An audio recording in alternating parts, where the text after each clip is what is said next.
and welcome to the podcast. As you can see, I'm in a different location today. I've only filmed from here once before. I'm filming here because it's a Saturday and I don't normally film on Saturdays, but I just thought it would be nice just to be beside the heat, so I decided just to film here. And yeah, I have been trying to film with a new microphone setup, but I kept trying to get the sound to be good on it, and it just seemed to be that it just picked up every like fizzle that I made every time my hair went past the microphone, like it heard it. So it's taken me a little bit longer to get this episode out than I had anticipated, but I do have quite a lot of things to show you. So I can't exactly remember what I talked about in the last episode, but I'm just going to run through maybe we should do a little life catch up first. So things got a little bit crazy here after Christmas. The first week after Christmas we went into complete lockdown again. We had a curfew as well, and everything's shut again. Even schools are just open for vulnerable children and also for children of key workers. So yeah, pretty crazy times. But quite a few of my family members have got the vaccine, so that's some progress made, I suppose. What else? Oh, in terms of woolly mammoth stuff, I have been updating my website, so you might have noticed that you can't get onto the website currently, and that is because I'm updating it at the moment, so it should be ready to go in the next week, I would say. I have been also preparing for a shop update and sorting out some Brexit VAT tax sort of stuff, so that's took a while to get my head around that.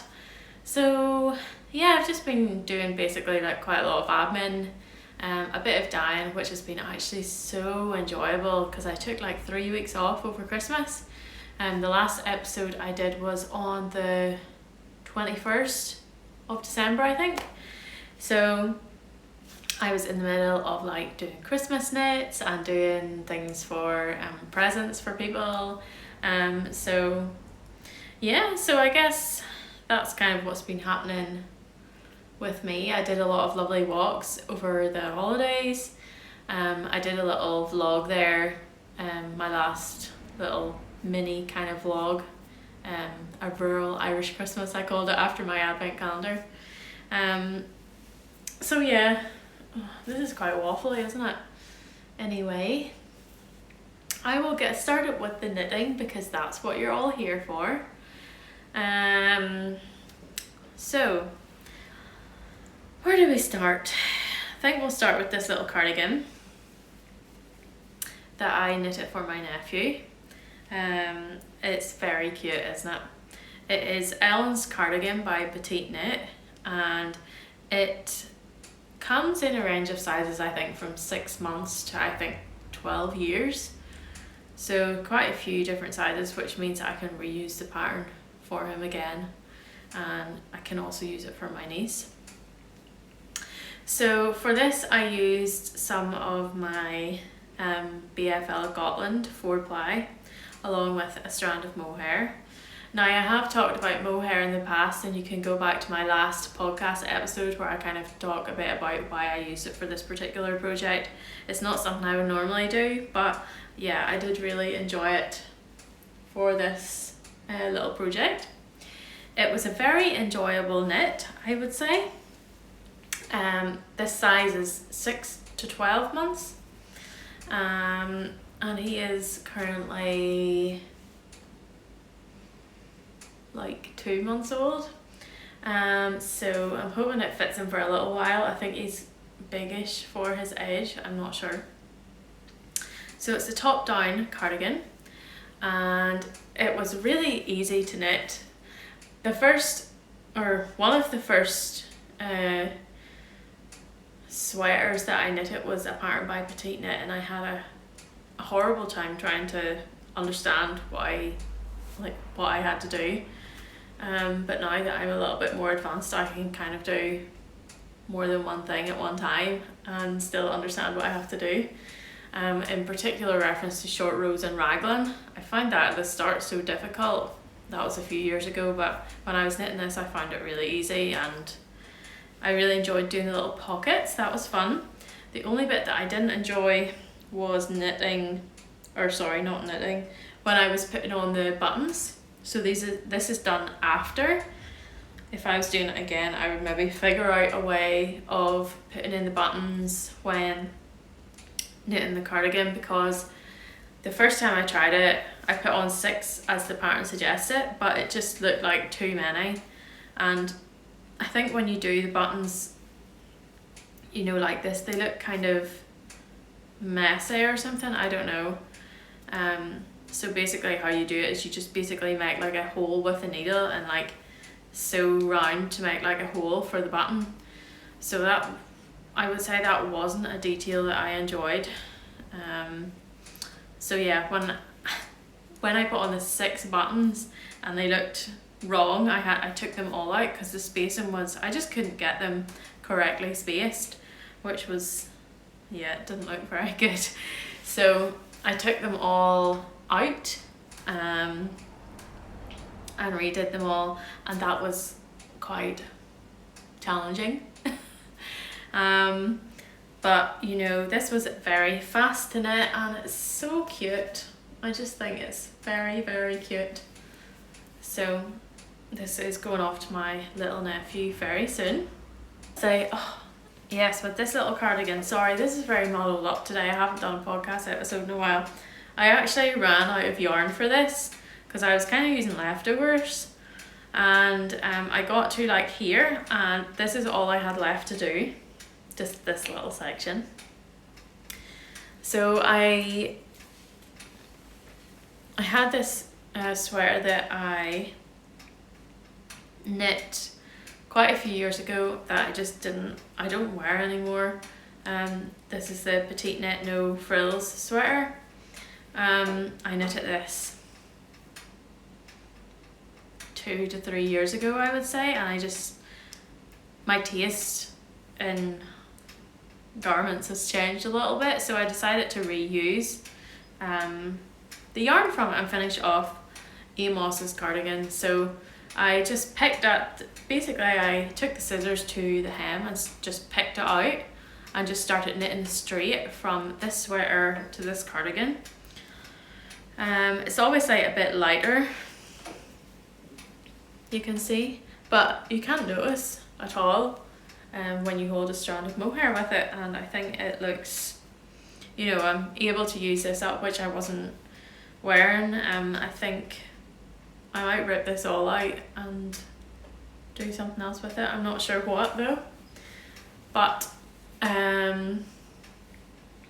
so I felt pretty happy to be able to repurpose that, because it was you know, it wasn't one of my favourite sweaters to wear, so I was glad that I could use it. Another thing that I finished that was for a gift for my mother-in-law was my Kume cardigan. I'm going to insert some footage of it here. So I have been knitting this for quite a while.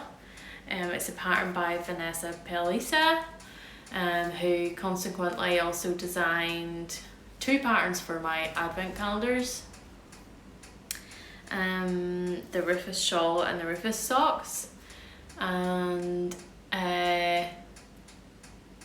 so I was already knitting this pattern of Vanessa's when I asked her to make those 2 patterns for the advent calendars. So I knitted the Kume cardigan for my mother-in-law.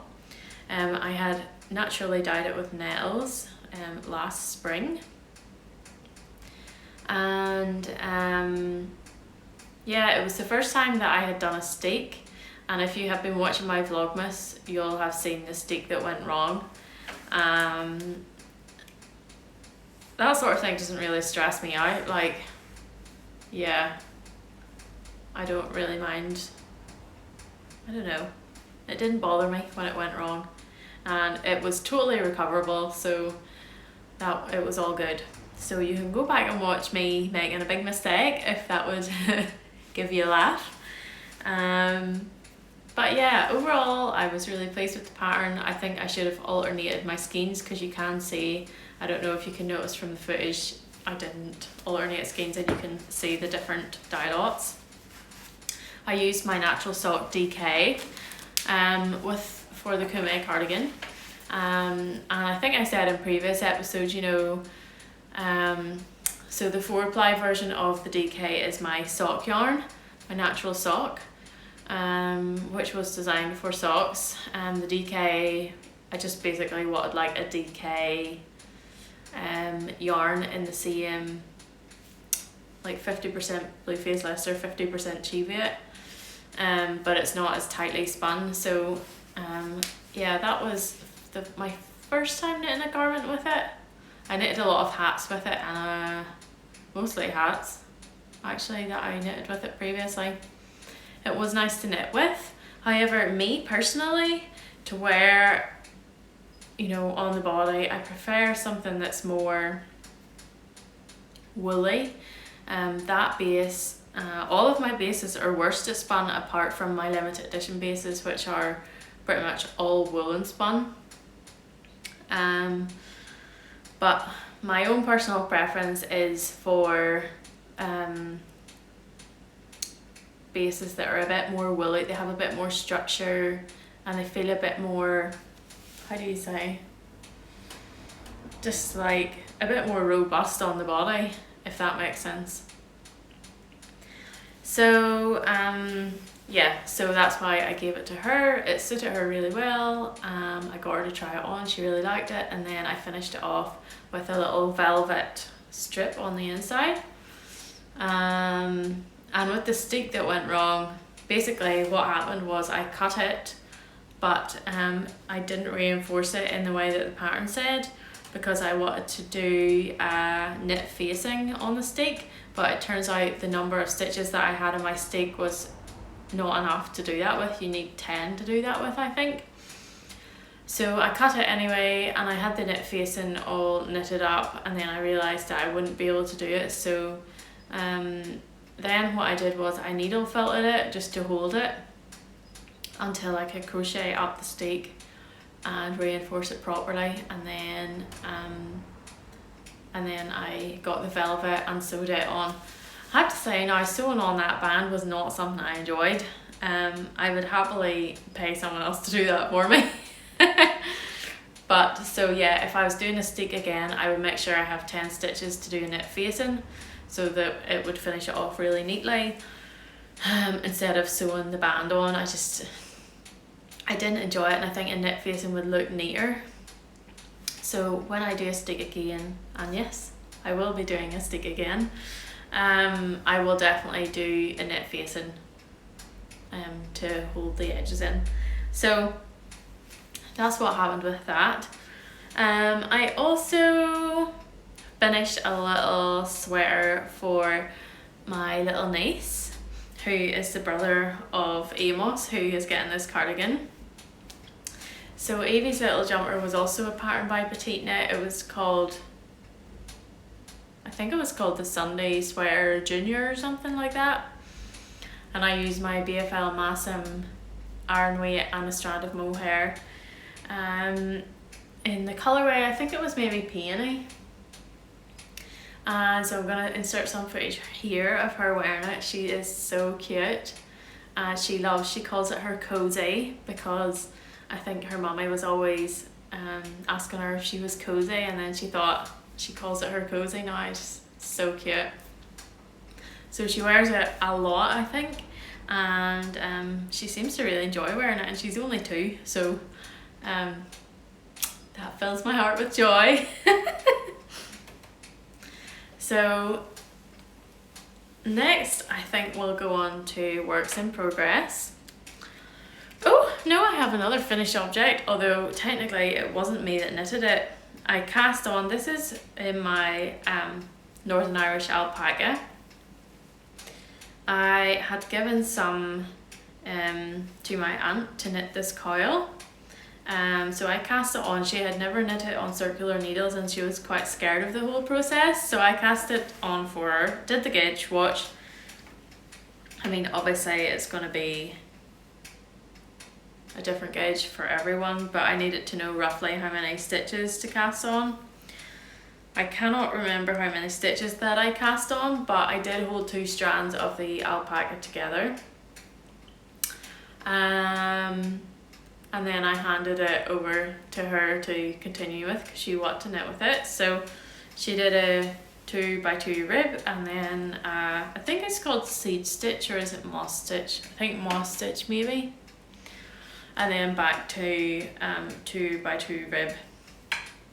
And the reason I have this here is because when she cast it off, she cast it off really tightly with a non-elastic cast off. So she tried to rip it out and she couldn't do it, so she basically gave me it to finish. So I ripped it out and did a cast off with a bigger size of a needle.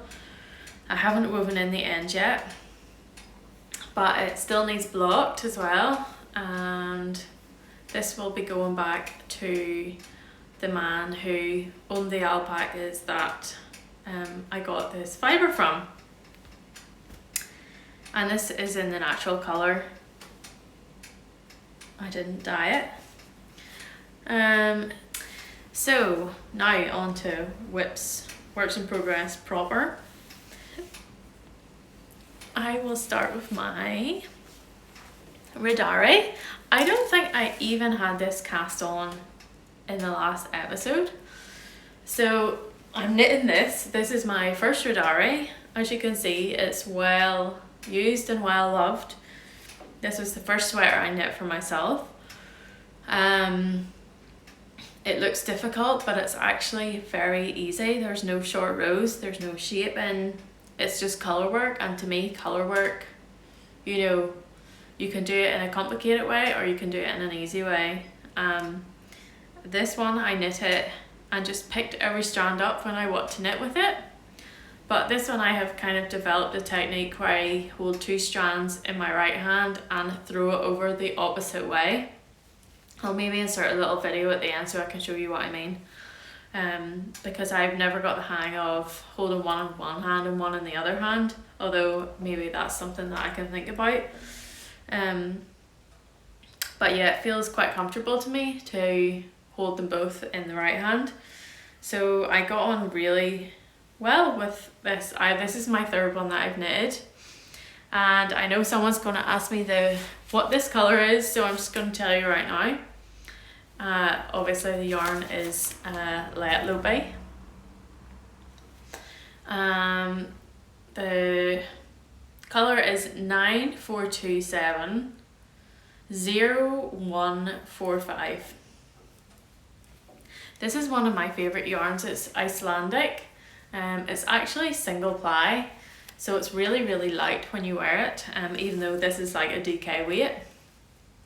And yeah, one of my all-time favourite yarns. I just really appreciate how it feels. I really like it. People always ask me, is that itchy? But to me it's not itchy, so I don't know what anyone else, you know, compared to other yarns, people would probably say, yeah, it's itchy, but to me it's not at all. I frequently wear this with nothing below. I think it was on the Free Your Sheep podcast, and that Anastasia was talking about wearing it next to your skin because it gives the maximum amount of warmth. And that is something I do. I went for a swim in the sea in December, and when I came out, I put my I have one that's a sweater, the Spearheads sweater by Jarod. It's an Alafosslopi, and I put it straight on as soon as I came out of the sea, and it was so. It's just me back again. Yesterday someone called at the door, so I had to answer the door, and by the time I got back and finished talking to the person, I realised that my phone had run out of storage space. So by the time I sorted that, out, it was actually dark. So I managed to get rid of 15 gigabytes of my phone, which I'm very pleased about. So hopefully that means that recording will be a little bit easier. So I think I was talking about my Riddari, and funnily enough, since last night I have actually been working on it. So in yesterday's portion of the episode, I had finished the sleeves. I had pretty much finished the body, but they were not attached. So last night, oh, it's Rufus. Hello. Rufus, come here. Come here and say hello. Come here. Come here and say hello. Oh, are we saying hello? No, he's a good boy. He's a good boy. Don't know if you're in that shot or not, but oh, you're a wee bit dirty. You go up there. Go on. Good boy. Up onto the seat. Good boy. So last night oh, he's off again. Last night I pretty much got on quite well. I didn't do very much apart from sit on the sofa and watch. I was watching Ben Fogle's programme on Channel 5 about lives in the wild. It was actually really interesting. Anyway, I attached the sleeves to the body and started the colourwork section, which I have been looking forward to so much. I generally don't have any troubles with puckering because I'm a very loose knitter. So maybe it's on a very, very short needle because I just find that more comfortable than having a needle that's too long. So I'm just a few rows into the colourwork section and it's very, very, very enjoyable. And yeah, I will continue on with this today, although I don't know if this fire's going to go or not. Although I have a few things that I need to do today. I would like to clean the bathroom because we bathed Rufus yesterday and it's just full of muck, so that's nice. But after I get that done, I'm going to go back to working on this. He is just wandering in and out of my podcast. So cute. So this is my number 1 whip at the moment. Number 2 whip I will show you now. So yes, I'm being very good, only having 2 works in progress on the go. Normally if you had seen from my Christmas organisational tidy with me or go through my whips with me episode on Vlogmas, you'll have seen that I normally have a lot of works in progress, and I just wanted to just get a few of them finished. So yeah, after Christmas I did a whole declutter in the whole house, including going through my stash or wool pantry or store cupboard of yarn, and basically I went through it all and spent a bit of time thinking what I'd like to use for what project. Rufus is unsettled today. So basically I have all my projects lined up for 2021, which in some ways makes me slightly worried, and in some ways I like it. I don't like feeling like I have to do something, and I'm very good at making myself feel like I have to, you know, once I've made the list I have to stick to it. But in other ways it's nice to know, there's a project sitting there waiting, ready to go, the right yarn for the right project, and yeah, that makes it slightly easier also. So there's kind of there's kind of two sides to organising your knitting, isn't there? Because half of the fun is in the spontaneity, and the other half is in the pleasure of actually knitting the thing, which is made easier if it's organised. So anyway, that was kind of a long bit about my my organisation. So this is my next work in progress. This is a pattern by Albina McLaughlin that I am testing for her in one of my limited edition yarns. The name of the pattern I cannot remember, but it's not out yet, but you can check out her Instagram for more details about this and when it will be released. It's basically like a really simple mitten pattern, and the pattern calls for worsted weight yarn, but I wanted to use the yarn that Jess from Olan has spun for Woolly Mammoth. So it is a bit thicker than Aran weight. It's 130 meters per 100 grams, and it's semi worsted spun, but to me it feels like it's woolen spun. Everything that Jess has spun for me is in such super small batches that I'm gonna have to put it in the shop in batches of like 10 or 20 skeins. So I just wanted to take a skein and just try it and see what it was like to knit with, because it's a lot more smaller batch than I am used to, and I just wanted to give it a go. The feel of the yarn, so the breed is Spotted Dutch. She kind of spun 2 different fibres for me apart from the alpaca, which has sold out now. And are you gonna go fire? Are you gonna go today? It's very windy, so it's hard to get it started. So I think this is the Spotted Dutch, and I cast this on. I knitted this over 2 evenings, and honestly it's so fast.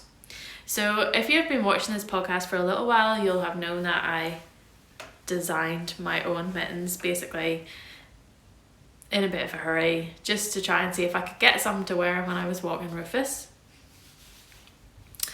And the ones that I made were pretty awful. So when Albin asked me did I want to test this pattern for her, I said absolutely yes, I need a pair of mittens. So yeah, I'm knitting also the Songbird mittens by Heusser, but they require a lot of brain attention, so I just wanted something that I could wear more quickly. So I said yes to testing these, and I had to size down my needle size to the main needle size is 3.5 millimeters, so it's quite a tight gauge, so it should make them quite warm. And it was a very, very simple pattern, but I think it has some really ingenious details, like this thumb gusset section. So I have knitted a few pairs of mittens, and none of them the thumb has been completely comfortable, but this little gusset detail, I really, really like it, and it just makes it feel very comfortable to wear. I initially knitted the hand part of the mitten probably about a centimetre too short, so I had to rip that out and do it again. And yeah, I can't really say more about this apart from I really like it. It's simple, it's quick, it would be a really nice gift knit. Oh look, it's going, the fire's going. And yeah, I have to weave in the ends on this one, and I have started the other one.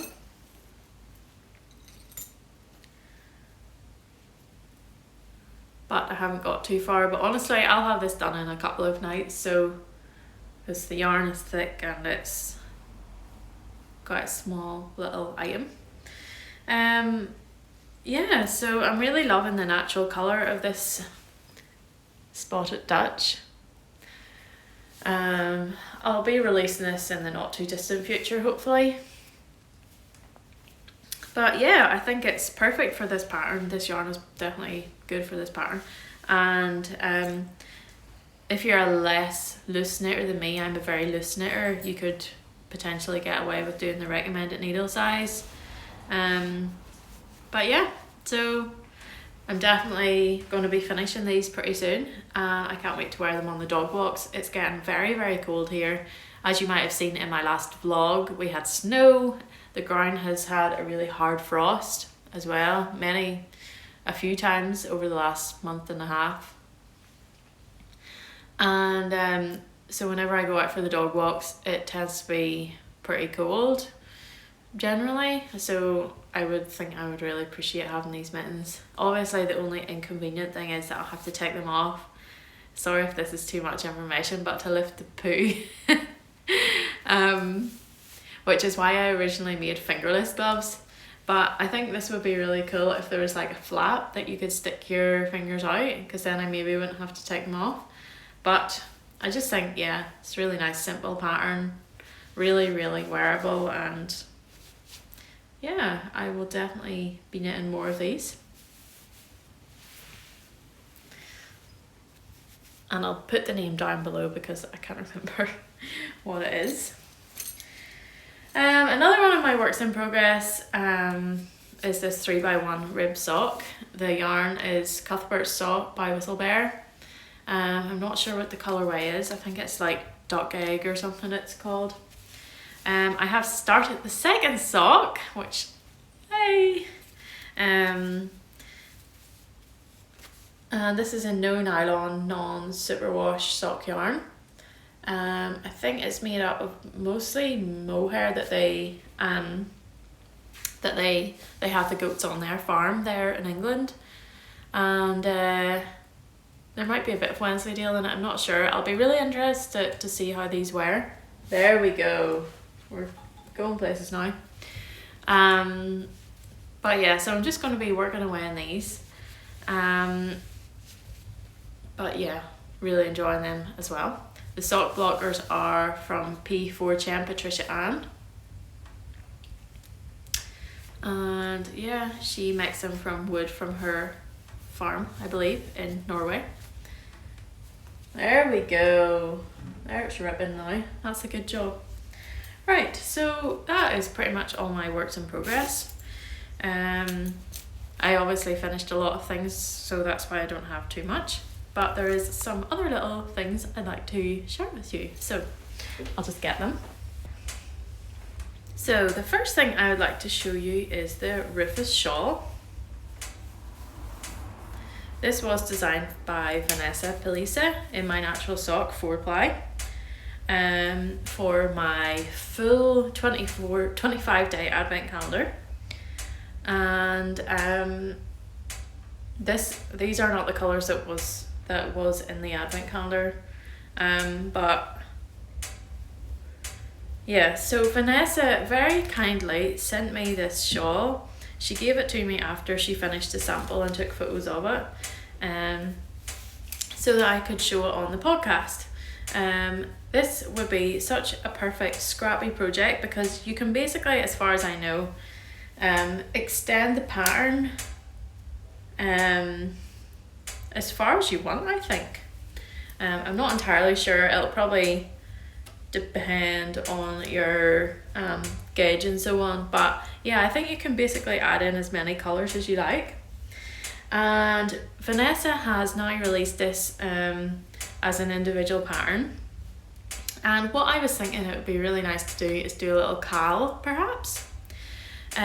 We haven't got an official date for starting it yet, but probably sometime in the next few weeks I would imagine we would start this. And I'll maybe have a couple of prizes, she might have a couple of prizes, and yeah, just for the fun of it, get us through this little season that we're in. And I have been wearing this a lot, that's why it's a bit crumpled. So but yeah, I really like it. I have a couple of shawls in my natural sock, and it's kind of lightweight but warm, which is nice. Unlike a lot of other yarns that I have, it's quite hot. It's quite tightly spun because it was originally made for socks, but I think it works pretty well as a for shawls as well. So So yeah, watch out for more information on the cowl if you would like to join in. I know a lot of people have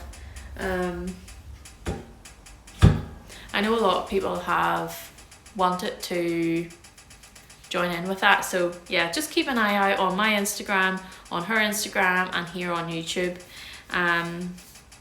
for more information on that. So as I said, when I was going through my cover of yarn, looking at all my all the yarn that I've collected over the years, and thinking, watching it, I came up with quite a few ideas, but one of the ones that I want to knit more sooner rather than later is with the leftovers of my Hansel hat, a pattern by Gudrun Johnson, which throwing yarn around, which I think I showed in the last episode. So this is what I have left over. This is Jameson and Smith. I can't talk today. Jameson and Smith, who are the wool brokers. Their jumper weight. Throwing yarn around again. So I would love to make this into a Harriet's headband, which is a pattern by the MRI makers.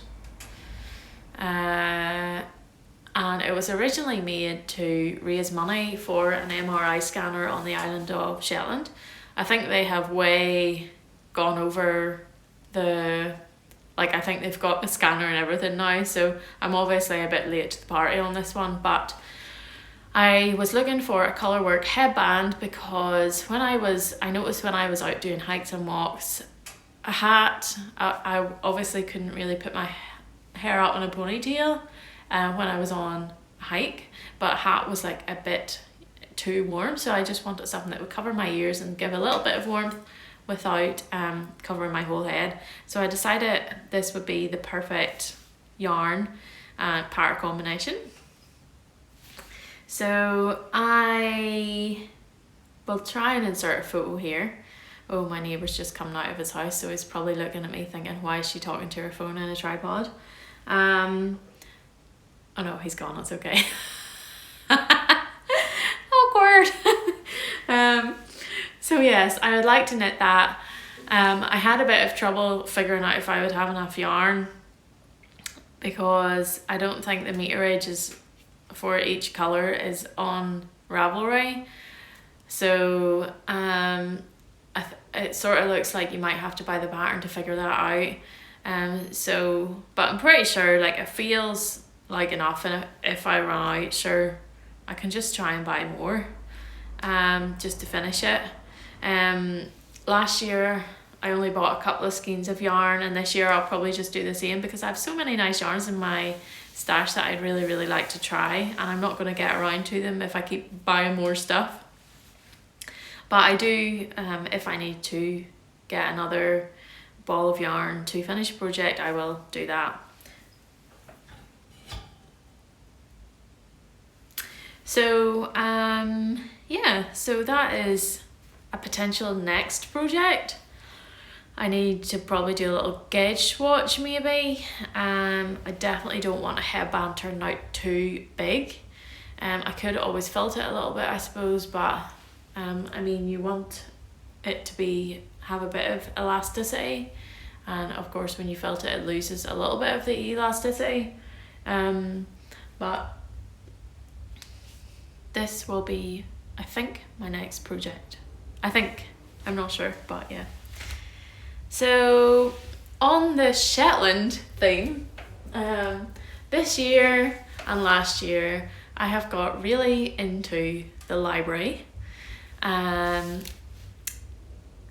local library it doesn't have that much in it, but I figured out after, because I don't really like just buying things for the sake of buying them, especially books, because they just accumulate so fast.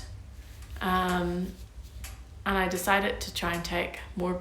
Every time I was thinking about buying a book, I check at the library first to see if they had it or if they could get it in. So that is what I've started doing. So I have been going through their whole knitting sections, and I was looking, I think I was watching a few YouTube videos about Shetland traditions or something like that there, and then I decided to look up and see what books the library had. Oh dear. I don't know what's going on with this. But yeah, so I found this book. It's called Knitting by the Fireside and on the Hillside, and it's by Linda G. Fryer, and it is quite an interesting book. I'll just read you the blurb. This book traces the history of the Shetland hand knitting industry from its earliest recorded occurrence in 1618 up to 1950. The important economic role of hand knitting to the Shetland economy is examined. As payment for knitting was often in the form of goods rather than money, the growth and slow demise of this truck economy is explored. Traditionally, the Shetland economy was based on fishing, crofting and knitting, with the knitting being undertaken by women. The isolation of the islands and the high quality of the native Shetland wool made knitting an ideal occupation for Shetland women. It was due to the quality of the native wool and to the highly developed knitting skills of the island's women that Shetland became renowned for its superb hand knitting. So it's quite a technical book in some ways. It's written in quite an academic way, which I kind of like. I don't mind that at all. I was able to get this from our library here in Northern Ireland. It costs 50p to order in a book, compared to, look at this, costs £20 to buy apparently. So I just saved myself £19.50, which I'm all very pleased about. And not only that, now all these beautiful books can stay in my house for a little while, but they don't take up space in the long run, and I get the good of reading them, and I can just always get them again if I want them. So I would encourage you to check out your library, because they might have better stuff than you think. So right now I am reading about this truck economy, which was basically where instead of getting paid in money, the women would get paid in goods. And seems like a very complex kind of system that was set up. I'm only on page 48. I usually manage to read about 3 pages and then I fall asleep, but it is a very interesting book. So it has like graphs and stuff like that, and maps and money things and stuff about the merchants and how it was sold, and the whole stages that the lace knitting went through. It went to, obviously, the merchants, well, it depends, the merchants may have supplied they call it worsted, or the people might have acquired that themselves through their own sheep and then having it spun, and then the knitters would knit it, and then it would go to a dresser, which is basically someone who like blocks the shawls. And that would have been done outside. There's a photo in here that I thought it was brilliant. The photo, it was really, see if I can find it. Maybe not.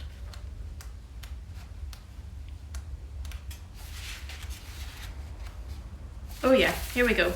Shawls dressed and pegged out on the grass to dry at lower brewster walls. There we go. So that's what it looked like. I don't know if you can see that. So that's what a dresser would have done. I would have absolutely have loved that job, I think. I get a great satisfaction when blocking things. I really enjoy, especially blocking lace shawls. So, yeah, really, really fascinating. Should I read a little bit from it? Maybe I'll just read a little bit about the dressers. This is from page 27.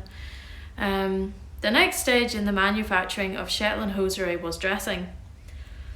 This was done by women who whitened, scarred, stretched and mended shawls, veils, underwear and other hosiery.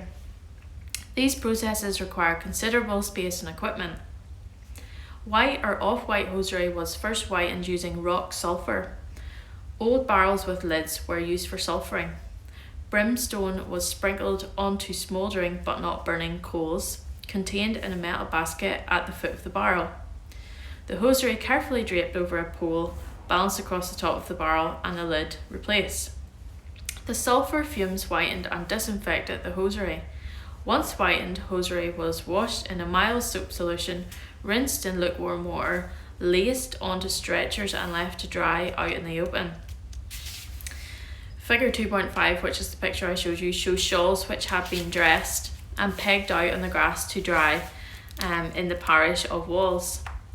As with knitters, dressers could be independently employed or by a merchant and paid on a piecework basis. Interestingly, all 5 dressers interviewed by Sheriff Guthrie, now Sheriff Guthrie was the person who I think conducted the truck inquiry, which was an investigation into how the truck economy worked in Shetland. All 5 dressers interviewed by Sheriff Guthrie were also self-employed knitters using this secondary form of employment to fill in slack periods. So it's a very interesting book, and it kind of goes on like this. I don't know if there's more of one of these in the libraries in Northern Ireland, so if you're in Northern Ireland you may have to wait until I'm finished with this until you get it. So very interesting book, quite academic but really set out in quite an interesting way, and has a lot of really interesting information in it. It reminds me a little bit of the book that I read a few years ago called The Old Hand Knitters of the Dales, which I would thoroughly recommend reading. It was very, very interesting about how things worked back in those days. But yeah, I would definitely recommend checking that one out as well if you like this type of thing. This is the sort of thing I get really excited and interested in. Like, the history of knitting is just fascinating to me. So yeah, this is what I'm reading currently. And I think overall for the coming year I want to be like a little bit more intentional about what I make, so that I'm not just making things for the sake of making them, but I'm making them because they're also useful as part of my wardrobe, because I know I have a great obsession for knitting jumpers or sweaters, but to be honest with you, I actually don't really need any more of them, which is a great pity because I love to knit them. But I could really do with a lot more socks, and I could also do with, well, to be honest with you, that's about it. I don't have one. I think I own one cardigan, so maybe a colourwork cardigan could be on the what's the word I'm looking for? It might happen. I had thought about the Marek cardigan, but yeah, I'll have to think about that a lot more and do a lot of swatches. And I'm kind of at the point now where I'm able to knit things without, I'm able to knit quite a wide variety of things without having to do loads of research into techniques. I would say, I don't know how to put this. Most things are not too difficult, and at the same time I can't keep just producing because I don't really need more stuff, although I do like to knit things now for other people. I also I just really like knitting jumpers and stuff like that, so it's hard to marry up the not really needing more things with actually really enjoying knitting things. But yeah, I guess I don't know, do you ever think about that? Do you have that problem? I wouldn't say I'm a minimalist exactly, but I just don't like being overrun with things. So yeah, I'm kind of on board with maybe challenging myself a little bit this year with more complicated patterns, and for it to be a longer project rather than a quick project. But at the same time, I think if you knit something that's more complicated and that challenges you more, you also need to knit something that's easy. I had a tutor at university that said if you read something hard, make sure you also read something that's easy. And I think the same thing is true with knitting. So I think I'm going to start to consider my projects a little bit more carefully, and maybe I would say I'm generally quite a slow knitter, but I spend like quite a few hours knitting. So I mean, some nights I knit one row, some nights I don't knit anything, but most nights I knit whatever comes to me. So if I'm finding it difficult and I'm sleepy, I just discard the knitting. If I'm feeling on point and like I want to knit a lot, I just do it. I don't have a restriction that way. But at the same time, I'm not one of these people usually who is like rushing to get something finished. So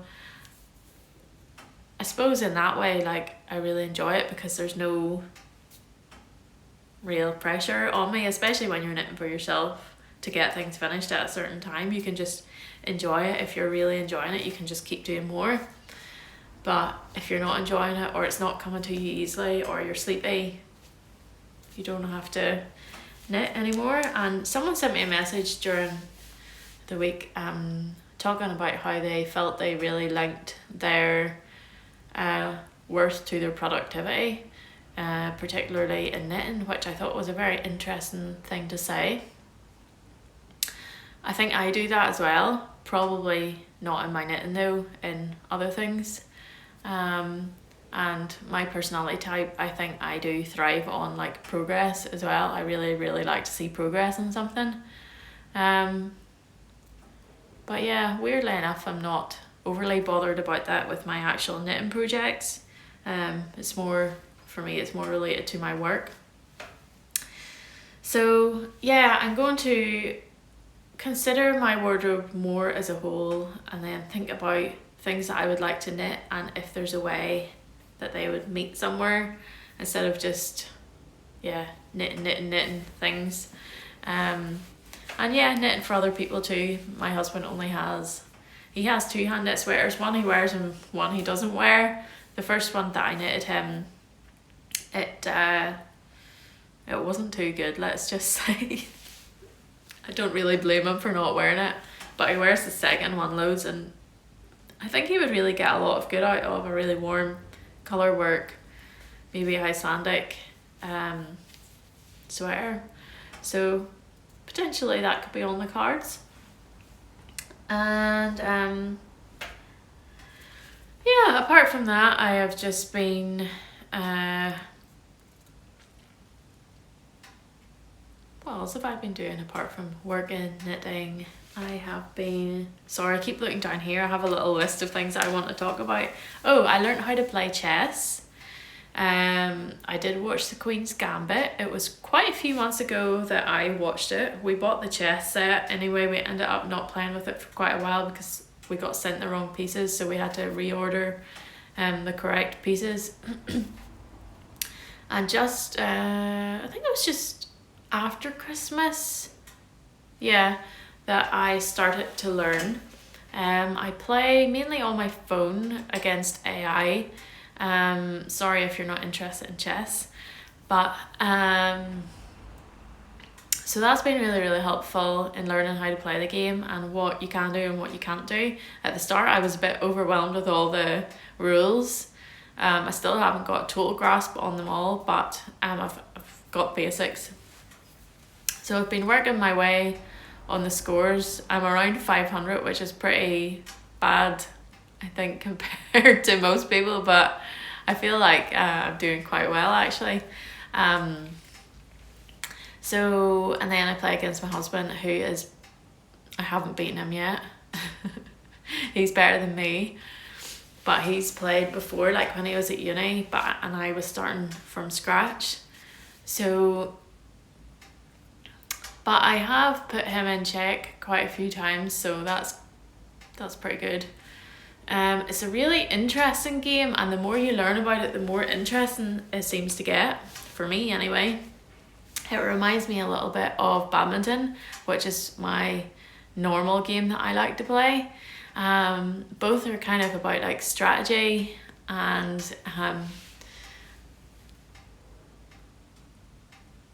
although badminton is obviously about moving your body as well, I think they do a similar thing in your brain where you're trying to plan out in advance what shots you're going to do and how you're like going to basically win the game. And I find it must stimulate the same part of my brain as it does when I'm playing badminton, and I really enjoy that, although I'm really missing badminton at the moment, but hopefully we'll get back to it in the near future. But yeah, I've just been really enjoying that. We've been playing a few card games as well. I like speedy card games, so like Spit and Speed. Speed's I think my favourite one, and I always beat my husband at that game almost every time. I don't think he's ever beaten me, so there's things he's good at and things that I'm good at. But yeah, if you haven't tried playing chess and you're interested in that sort of thing, I would definitely give it a go. It really keeps your brain engaged, and like you have to really like focus when you're doing it. I can't listen to music, I can't do anything outside of just really focus on the game, which I think is a really like healthy thing for you to do, just really focus, because even when I'm knitting, I'm watching something or doing something else, so I think it's really good for you to focus on one task and just like really what's the word I'm looking for, just like really like plunge yourself into that one thing, immerse yourself in the one task. So that is a little thing that I've been doing. It's my thing that I've been really enjoying, that I think is kind of healthy and good for your mind. Oh, I have a couple of things that will be in the next shop update if you want to see. This is a new limited edition base. It's a woolen spun 4-ply finger and weight yarn, and it's blue textile from County Down. It is quite soft. There's 408 meters per 100 grams, and it's quite, I would say it's quite soft, marginally softer than the Jacobs, marginally lighter than the Jacobs. It's also got 10% Cheviot lamb's wool in it, and yeah, I just think this is a really beautiful base, so I'm going to be selling it as it is. I'm not going to be dyeing it, but I am going to have naturally dyed things in the shop along with this, one of which is this mini skein set. I just really want to do a really springy mini skein set. Oh no, did I? Oh no, I didn't. I thought I lifted two of the same colour, but I didn't. So I'm thinking of calling this the Sherbert set, because it's quite like pastel-y colours. This would be good for a Rufus shawl if you're thinking about knitting one, although I think you need a main colour and maybe some more scraps. It would also be good for a Tammy Gore colour crease shawl. It would be good for maybe like a colourwork cowl or something like that. I mean, you could always get these to fade, kinda. Let me see. Maybe something like that. Is that satisfying to the eye? So yeah, this is my natural sock base. As I said before, 50% BFL, 50% Cheviot. High twist for socks. There's 80 meters per mini skein or 20 grams, and there are 6 in set. I will have loads more other than these 2 things, but this is just what I brought down to show you. Obviously, before I do a proper shop update, I will I'll do a little preview on YouTube and also on my new website when it launches. But yeah, how are you doing? Are you all doing well? How's your knitting going? What's it like where you're living? Is coronavirus bad? Is it okay? Is your knitting good? Is it going all right? Are you, if you're in the north, are you starting to feel the turn of the seasons? If you're in the south, are you starting to feel the turn of the seasons? Yeah, let me know. Really hope you enjoyed this little episode. I think that's all from me today. I hope you enjoyed the fire. I am really enjoying it. And if you like this spot better than my normal spot, say below, and maybe I'll maybe podcast here from here again from the fire. And yeah, hope you're all well, and I will check back. Hopefully it doesn't take me a month next time to record an episode, but yeah, hopefully less than a month. I'm gonna aim for 2 to 3 weeks. So we'll see how that goes. Bye.